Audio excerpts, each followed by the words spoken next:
Hey guys, Pastor Ben here with another review and reflection. Today I want to talk about this book by Peter Masters. It's called Joshua's Conquest, Was It Moral, and What Does It Say to Us Today? So just to give you some context for this book and this review, I am coming towards the end of a series that I've been preaching at our church in our morning series on the Old Testament book of Joshua. It's a story that, if you're familiar with the Bible, is picking up right after the death of Moses. So God's people have been brought out of Egypt, and they have been wandering through the wilderness, largely because of their own sin and disobedience and complaining, for 40 years. And it's at the end of that story that they now stand on the edge of the land. Moses has passed away, and Moses' assistant, Joshua, is raised up as the new mediator between God and the people. And he leads the people across the Jordan River into the land of Israel. And the book tells about their crossing into the land. It tells about how God gave them the land and the military conflict and victories that they won there. It talks about how God divided the land amongst the different tribes, and then gives instructions at the end for keeping the land. So it's 24 chapters. I've been preaching through it, pretty much a chapter per message, some a little slower, some a little bit faster, especially the section on allocating the land. And I've been reading through a number of different commentaries and books to help me as I have been doing that series. And this is one of the books that I read through. I've got a couple more that I'll be doing reviews on here over the next couple of days and weeks, because again, I'm coming towards the end of this series. And I wanted to do this review because it's the first one that I finished of the books that I'm reading through.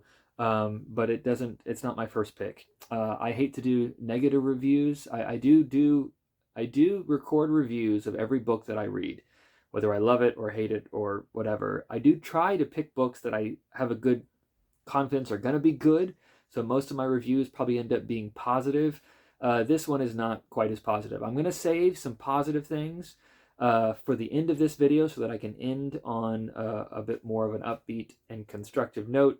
But I do have some criticisms of the book and would not recommend it overall. So first thing, just dealing with the title of the book, part of what made me order this was the fact that I thought this was going to be a book that was going to be focused on the question of the morality of the conquest. So this is one of the big issues you need to deal with as you're working through the book of Joshua is how do you understand the conquest of Canaan? Is it moral? Is it not? Is it genocidal? What does it reveal about God? How do you fit it with the ethic of the New Testament? These are questions that, even unbelievers will often have as they're hearing the story of the Bible or encountering the book of Joshua. And I did find, as I was working through this series, some phenomenal resources on this. I preached on that question a number of times throughout the series, but specifically in my sermons on the conquest of Jericho, because that's the first big military conflict that takes place. Gavin Ortland is a apologist. I've reviewed some of his books in the past. He's done a number of videos, both long-form videos and some short videos tackling that question. So there's some good information out there if you are curious about that question, looking for good, grounded, satisfying answers. That exists. This book did not provide that. So first off, this book is not really focused on the question of the morality of the conquest, even though the title is Joshua's Conquest, Was It Moral? And what does it say to us today? He touches on it a little bit, but no more than anyone else does. It's not a book that's specifically about that. And so that was disappointing, the fact that it seems like it was presented as one thing and ended up being something else. And then also what it said about the conquest, it had some helpful things to say, but also some unhelpful things to say. And so yeah, I don't feel like it fit the bill or ticked that box of helping to work through that specific kind of apologetic concern of the conquest. What the book actually is more of a kind of reflections on the book of Joshua. It kind of occupies this weird middle space. I'm going to do reviews on a couple of books on the book of Joshua, some of which are more like commentaries, kind of giving you the linguistic and exegetical structure and themes of the different passages within the book. Others are more like printed versions of sermons or something like that. This was something in between. It's clearly not a sermon, but it's clearly not a commentary. It's not an academic work, but it's also not super helpful as a practical or accessible work for lay people. It really seems like most of what he was doing is taking part of, Joshua and then developing his own thoughts from there. So, chapter 1, for example, is called Attitudes for Christian Living, in which Peter Masters covers Joshua chapter 1 and 2. So as you flip through, you can see, he'll have like the reference here. And so presumably he's giving commentary on this, but oftentimes he'll have a short explanation of the text, and then he'll pick up some theme or something that it makes him think of, and then he'll go on about that. And something that I had heard people say about Peter Masters, and if you're not familiar with him, I think he is still ministering at the Metropolitan Tabernacle in London, which is very famous for being the church that Charles Spurgeon pastored back in the 19th century. And it was a massive church, very influential. Of course, it still has some measure of status today, but I had heard a number of people when I was living in England who told me that the church had taken a real kind of fundamentalist turn. And I didn't have the direct exposure to sort of assess that claim or even understand exactly what they were referring to. But Peter Masters, either currently or recently, was the senior pastor at that church, the Metropolitan Tabernacle, a big Baptist church in London. And I very much understand, I think, what people were getting at when they were telling me about a fundamentalist term, because that's exactly what this is.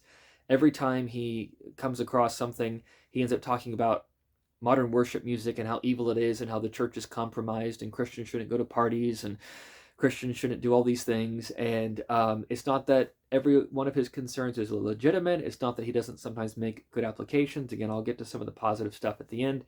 But very little of what he says, in my view, is rooted in the text.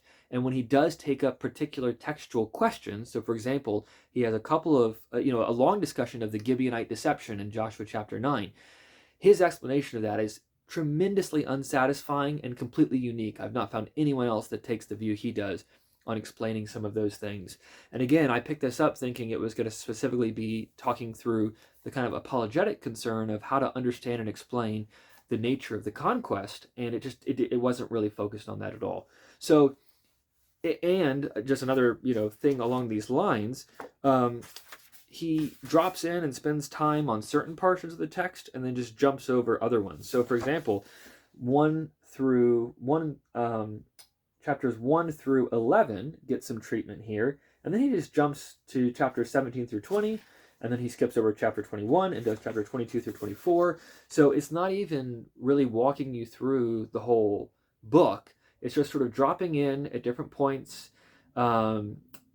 giving some exegetical thoughts, but it mostly seems like a springboard for him to hop on whatever hobby horse he has, which is usually something in a kind of fundamentalist vein. So, like I said, that's much more negative than I usually try to be with books, but overall, disappointed in the book, did not find it tremendously helpful, but let me end on a positive note, because there are some strengths here. So first off, Peter Masters, I do want to underscore, is a brother in Christ and has a high respect for the scriptures. He takes it seriously and does a good job at times of drawing out some kind of practical applications.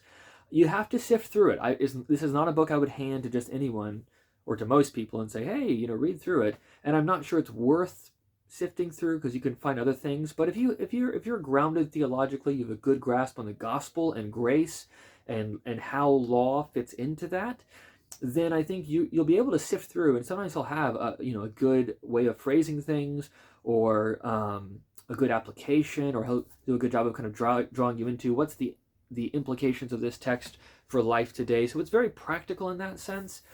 But again, requires some discernment. Not all of his applications are good, and some of his applications that are good, I don't think necessarily arise from the text. But where he does draw a good application from the text, he does it in a good way, and there's some help there. So it was an interesting book to read kind of as a conversation partner, but in many ways it was a contrast to some of the other books I was reading. I'll be doing reviews on those. I have 3 books that were absolutely fantastic, and if I was trying to give resources to someone to study the book of Joshua, or if someone was another pastor was wanting to preach through the book of Joshua, those would be 3 that I would highly, highly recommend. So stick around for those. I'll be putting out videos on that. But for now, those are my thoughts on Joshua's Conquest by Peter Masters.